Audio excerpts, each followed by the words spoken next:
Hello and welcome to this first video where we're going to take a look at the major parts of the user interface.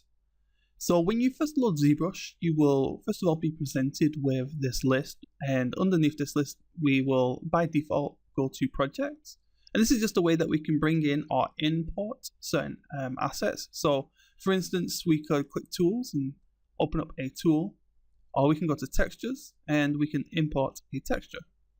Now we can remove this simply by pressing the comma key, and that will close that. So if we press the comma key, we can turn that on and turn that off. So that's just quick access to those features. So the first thing that we can look at here is the canvas, or what ZBrush calls the document. And so the document can be controlled by going to documents.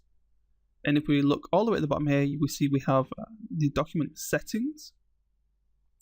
And so here we can change the size, the width and height. Now if we increase or decrease this, you can see that the width and height are locked. And that is because this PRO for proportions is locked. If we turn this off, then we can go ahead and change these independently.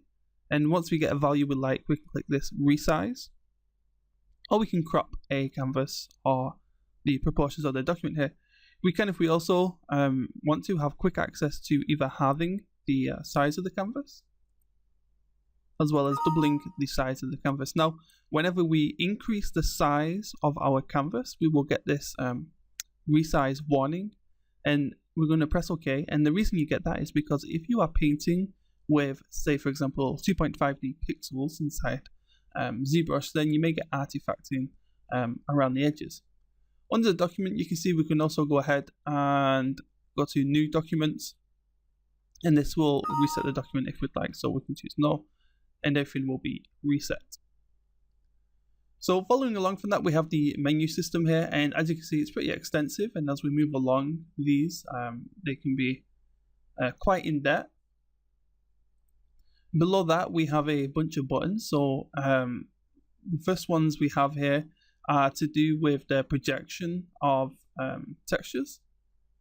We have this light box, and if we click this, this is that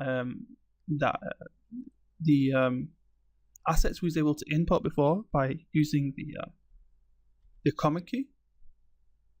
Okay, we have the quick sketch, which we'll look at later. We have these tools here that are grayed out, and these deal with the transformation, so scale, rotate, and so on and so forth. Okay, next up we have the MRG and RGB, and these are to do with painting with color, and we have the intensity for that, and we also have the add and subtract, which is the ability to add and subtract the polygons on our canvas. Okay.